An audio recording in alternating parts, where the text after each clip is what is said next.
Michigan Out of Doors Online is brought to you in part by Mr. Muskie Charters, offering full-service guided fishing trips for walleye, muskie, bass, and sturgeon on Lake St. Clair and the Detroit and St. Clair rivers. Booking information is online at mrmuskiecharters.com. By Tri-County Logging. Experienced in sustainable forestry practices, Tri-County Logging can help you manage your property by keeping your woods healthy and generate income. Serving southern and mid-Michigan for nearly 50 years, TriCountyLogging.com. Hey everyone, welcome to Michigan Out of Doors. I'm Jenny Olson-Silik, and we've got a great show lined up for you this week. I'm going to introduce you to a couple who's doing an incredible job sharing their resources to make sure the future of fishing here in Michigan is alive and well in our youngsters. You won't want to miss that story. And Jimmy's going to continue with our CWD talks. Well, that's right, Jenny. We're actually going to start off this week's show with our part 3 in a 3-part series on chronic wasting disease management here in the state of Michigan. We've heard from a few different viewpoints, and on this week's show, we're going to hear from Ted Nugent. So it should be a very interesting show, to say the least. Make sure you stay tuned. I'm Jimmy Gretzinger, and it's time for Michigan Out of Doors. From the first spring rains to the soft summer breeze, dancing on the pine forest floor, the autumn colors catch your eyes. Here come the crystal winter skies. It's Michigan, Michigan out of doors. What a beautiful day in the woods. Someday our children all will see this is their finest legacy, the wonder and the love of Michigan. As the wind comes whispering through the trees, the sweet smell of nature's in the air. From the Great Lakes to the quiet stream, shining like a sportsman's dream, it's a love of Michigan we all share. Michigan Out of Doors is presented by Country Smokehouse, a sportsman's meat processor and Michigan destination since 1988. Offers a variety of homemade smoked meats and Michigan-made products in-store and online. The Country Smokehouse features an outdoor barbecue and bar. Details at countrysmokehouse.com. By G5 Outdoors, makers of the Quest and Prime bows, manufactured and designed in Memphis, Michigan. G5 offers a line of archery bows, broadheads, and accessories. On the web at g5outdoors.com. To those who say we can't build a healthy economy while protecting the environment, DTE Energy has something to say. We're already doing it. Because you don't get to the forefront of cleaner, efficient energy by talking about it. DTE Energy. Soaking in the rich tradition of Michigan hunting for over 30 years, Vanguard is proud to sponsor our friends at Michigan Out of Doors TV.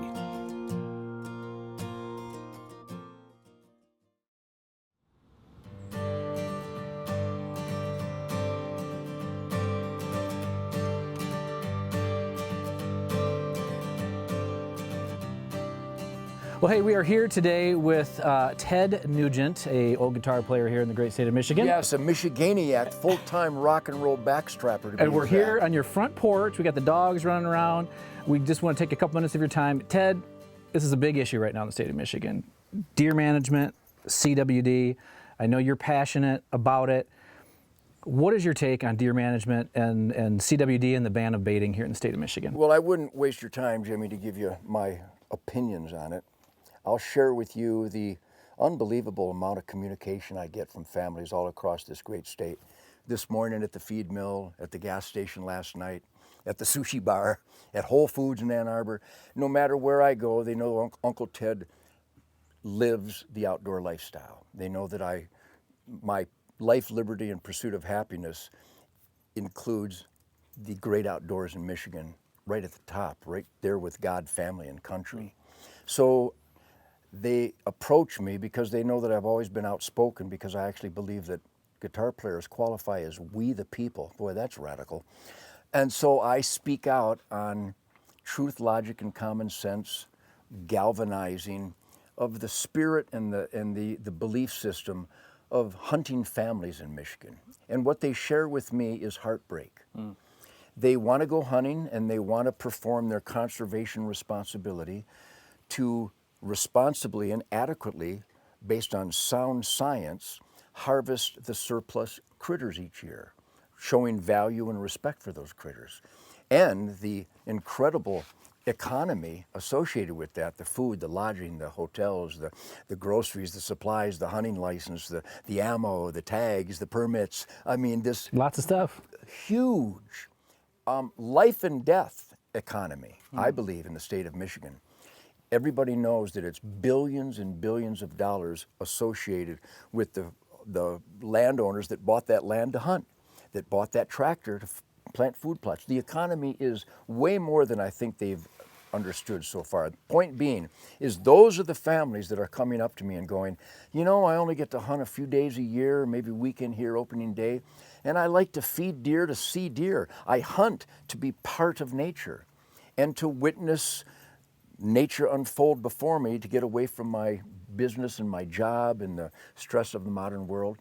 And I can bait in Ohio, and I can feed and see more deer in Ohio. I can do that in Nebraska. I can do it in Kansas. I can do it in Texas. I can do it in Kentucky. I can do it in Louisiana, and I can do it in Alabama. How can there be a different whitetail biology in Michigan than those states? And of course the answer is there can't be. There is a whitetail cervid biology, and no one, including Russ Mason or Chad Stewart, can present with you a white paper, actual sound science, that shows that the deer eating apples under those, is it billions of apple trees in Michigan that drop apples and the deer eat there? That's natural. You can't stop that. Right. You can't ban deer from eating those apples. What miracle of science takes place if if Jimmy, my young friend who likes to hunt deer, if he relocates those apples closer to his tree stand? How can the apples under the apple tree be perfectly okay, but if Jimmy moves them, they cause chronic wasting disease? Russ Mason, Chad Stewart? You keep dodging that question because the answer is nothing happens. You have zero sound science to support the banning of feeding and baiting deer. Do you think chronic wasting disease is an issue here in We're Michigan? sure it's an issue. Big deal, little deal? Are we making too big of a deal of it? We're making too big of a deal of it because there is no sound science that you can show me how prions are caused. It's a mutated protein. I know this stuff. I've been studying it. I've witnessed where CWD has exploded and how Wisconsin implemented certain regulations that didn't mitigate the disease at all. Now, they'll tell you that it did, but I've been studying it in the endemic zones of Wisconsin. And there are deer that were collared 18 years ago when CWD was at its peak. They're still giving birth to fawns. So there's a lot of science that counters the non-science of our own Michigan Department of Natural Resources. And again, the point is so simple. The deer eat stuff off the ground. It's no different than eating stuff that some family puts on the ground for the deer to eat. There is no correlation between feeding and baiting deer and the spread of any disease, and I stand by that. I've studied with Dr. James Kroll, one of the most preeminent and respected whitetail biologists in the nation. And again, every deer on your property, wherever your property may be, every deer licks the same licking branch. Every deer grooms and licks and kisses and bites and nibbles each other throughout life. That's swapping spit. Yeah. By banning deer urine or banning baiting or feeding, it's like we got to stop duck hunting because we might encourage the ducks to get wet. The ducks are going to get wet. We have nothing to do with it. The deer are going to swap body fluids if mankind had never ended up on planet Earth. So what it's doing is irrefutable. Wisconsin lost 200,000 deer hunters to the tune of multiple billions of dollars in conservation revenues. Who could possibly want to implement that destruction of our Michigan hunting heritage? So I've studied this stuff because, number one, Jimmy, thank you for allowing me to speak on behalf of what I believe are the majority of hunting families in Michigan. Those are the ones that approach me and share their concerns and their frustrations and heartbreak. And that's kind of what I want to know from you. What do you say to those hunters? I mean, we all love to hunt for different reasons, but what do you tell those guys when they're saying, we're not going to buy a license? What do you tell them? It's like I tell my friends in the NRA that are concerned about certain misgivings of recent. Do not abandon ship. Buy those fishing licenses, buy those hunting licenses, buy those supplies, buy those groceries, buy that ice. Go to those restaurants and those hotels and buy that off-roader. Buy that tractor and that feed. Plant those food plots. Don't give up. Michigan is not a lost cause. I love her like I love life itself.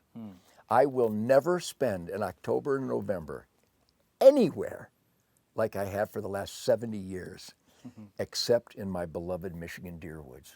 It is my pulse, and it is the passion of all those families that come up to me. Don't give up. Don't quit. Keep going. But you need to put pressure on our elected employees, because I'm afraid, and it hurts me to say this, Jim, the DNR and the NRC, they are not the friends of the Michigan hunting families. If there is a single obstacle that is halting recruitment and a single cause of attrition, it breaks my heart. It's the DNR and the NRC. It's not the animal rights people. It's our own people who we pay with our hunting dollars that have turned against us. And until we reverse that, Michigan will never be the #1 hunting state it was when I was growing up. It'll never be the destination state it was when I was growing up.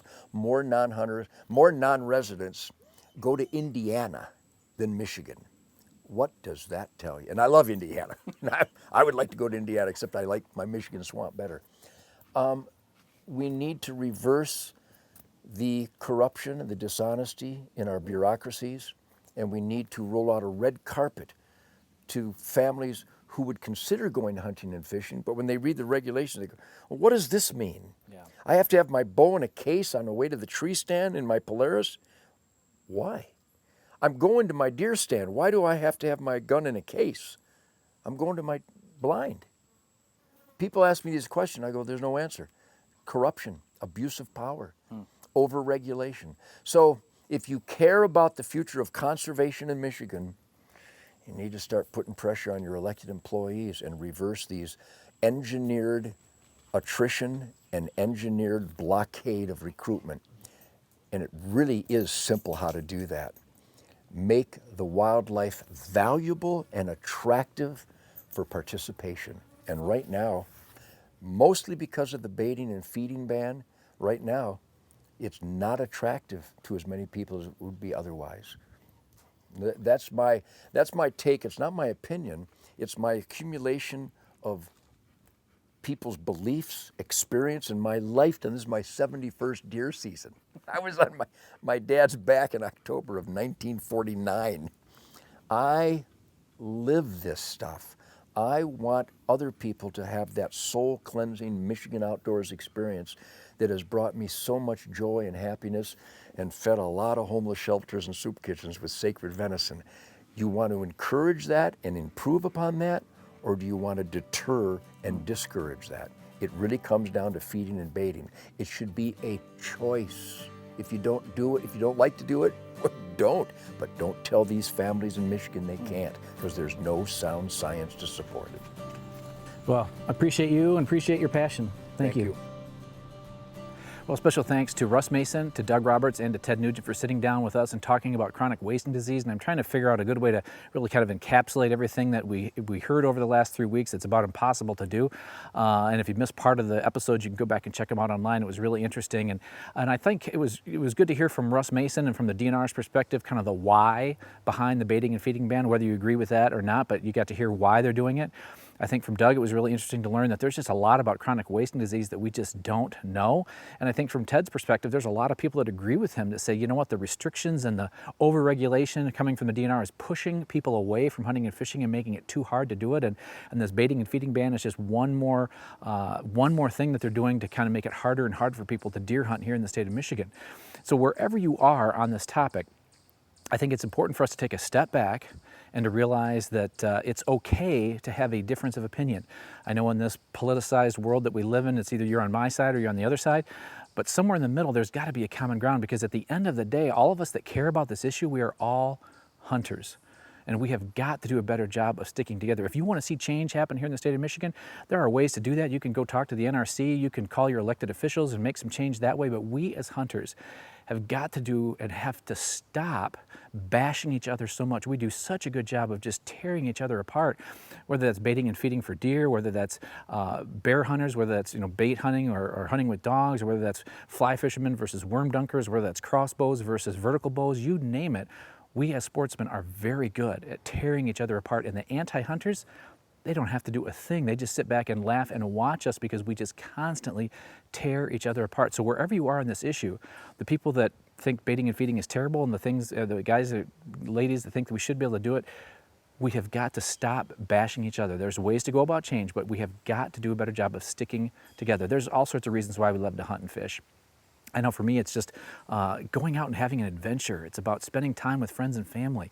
It's about unplugging from the craziness of life. There's all sorts of reasons why we love to hunt and fish. And at the end of the day, if you're out there thinking, I'm not going to buy a license this year, it's too restrictive, too hard, go buy that deer license. Spend some time in the woods, because all those things that you love about hunting and fishing, a lot of them you can do whether you're sitting over a bait pile or whether you're not sitting over a bait pile. But get out there, buy that license, head up north, spend some time up there, hunt around home in southern Michigan, go to the UP, to the far west end, spend some money up there, wherever you just get out there and enjoy our great state, and don't let the regulations slow you down. Get out there and enjoy hunting and fishing for what it is, and try to stop bashing each other and to stick together as sportsmen. And there's a lot of sportsmen doing a heck of a job around the state of Michigan about getting new people into the outdoors, and that's what we're going to do in this very next story. Some 36 years ago, the DNR decided that they wanted to make this a landfill, and the landfill was denied their permit, and we ended up purchasing the land. And some 36 years ago, we started digging lakes, and we stocked it. And so that's where we're at today. Well, we thought, what do you do with a piece of land that's scrub land? It was a sand pit, and it was already dug out. So I said to my wife, I guess we just got to dig some lakes. So we took 5 years to get permits. 5 years to get permits, wow. 9 years of digging. And 10 years ago, we started bringing children out here, children with special needs. And we started fishing, and we realized that it was making a fantastic impact on their lives. And so 3 years ago, we launched our first pontoon boat that was fully wheelchair accessible. Old Blue. Old Blue, we call her. We have 150 acres of land. We have 31 acres of what they tell us is one of the last old growth forests in St. Clair County, which we want to develop into a nature area. We have 50 acres of lakes. We have 4 lakes. Today at Happy Day Fish Camp, Ron and Donna Stahl were hosting a 4-H event. Today we have the second annual Lake to Table. And Grandma, you tell us about it. It's a 4-H. Go ahead. It's 4-H from Macomb and St. Clair counties. Oh, they are the most amazing people. When the volunteers come, we never worry about a thing. They come with tents. They are highly organized. It's a joy to see them come. Well, they're going to be going out. Right now, some of the volunteers are out catching fish. So they're going to catch fish, and they're going to fillet a bunch of them up. And then the kids are coming, and they're going to go out and catch fish. And they're going to come back, and then they're going to be taught how to fillet a fish. Okay. So they're going to fillet a fish. Then we're going to put all the fillets together, and then the kids are going to help us cook the fish up. And then we get to do the best part, we're going to eat them. As the kids broke out into groups at the different stations, Lori Warchuk talked about exactly what they'd be doing at each spot today. So today 4-H'ers will be coming, and they'll be attending 3 different stations. So they'll learn to fish off a boat, and then they will also learn how to clean and prepare their fare for the table. And so there'll be a lot of cleaning. They'll be able to do that, learn how to do that. And then we have the DNR here today, and he'll be doing some habitat education pieces that'll kind of tie the whole event in together. Lori says 4-H events like this Fish to Table Day aren't a requirement to earn merits, but to help kids with focusing on general life goals.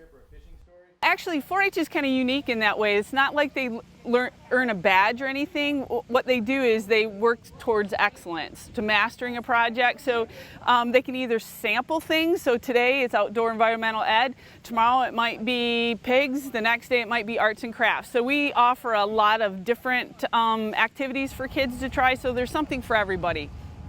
Today, 2 groups of 4-H'ers headed out on 2 of the lakes here at Happy Day Fishing Camp to try their hand at catching fish. Lori shared the 4-H perspective on learning outdoor skills. So 4-H is all about hands-on experiences. So they learn by doing. So we provide a safe place for them to succeed and a safe place for them to fail. So learning really comes in failure. So even if they mess something up, they get another shot at it, and it's all towards that mastery piece. So all hands-on today. It's going to be awesome.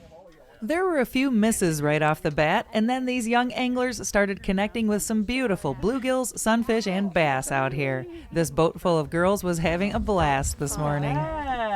Good job. How did that happen? How'd you know you had a fish? The bobber went down. All right, you just pulled up and there he was? Yeah. Good. Oh, let's see. Cool. Nice job. Let's see. We need you to hold. Can you hold it up, or do you want somebody else? Yeah. Oh, nice. Oh, Yeah. Awesome. Is that your first fish? No, I fished before, but it's my first one today. Nice. What'd you get?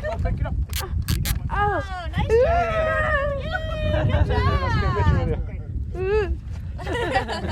That's a cool one. Is that your first fish? Oh, wow. Have you ever caught one before? This one swallowed the hook. What do you do? Yeah. Mikoto is an exchange student from Japan through the 4-H state exchange program. Oh, wow. Yep. So she's been with her family for a few weeks, and I don't remember when she goes back, but she's enjoying herself. So yeah. Last time I was on a boat, I was like 4. Oh, wow. So you're looking forward to this? Yeah. Cool. So this is probably going to be your favorite part of the day, huh? Yeah. What do you think so far about today? I'm excited. I thought this was really fun. Awesome. Why do you do it? We love to do We it. love it. We just feel. Oh my goodness. Yeah. These kids that come have been absolutely amazing. You have no idea. We get more from it than you could ever imagine. We are so blessed that they come, that they enjoy themselves, some of these kids have never been on a boat, never fished, and every time they get off a boat, they'll say exactly how many fish they caught. And we don't bring boats in until they all get fish. They all catch fish, and they all catch a lot of fish. And it doesn't matter to children, it doesn't matter what the boat looks like, and it doesn't matter how big the fish are. It's just the catching fish. And they love it. Cool. Did you have a good time out there? What was your favorite part? Catching a bass. Nice. All right. That was really hard. Yeah? Did they fight? Yeah, they fighted. After fighting those feisty fish out on the lake, it was time to learn how to fillet them and enjoy a fresh fish fry for lunch. Lots of volunteers were on hand to help show the kids exactly how to safely clean those fish. Ron and Donna are forever grateful for all the folks who help out here. This is a culmination of 36 years of work and effort. And we could never do this without the volunteers. Volunteers are everything. They're everything. And We can't emphasize that enough. The Stalls put all this hard work into Happy Day Fishing Camp because they believe in passing on this great outdoor heritage. We just love it. we hope to give the next generation the opportunity to fishing, because they are the future keepers of the environment. Ron and Donna have a strong faith and live their lives by this one Bible message. How he said, it's more blessed to give than to receive. We have been so blessed through Happy Day Fishing Camp.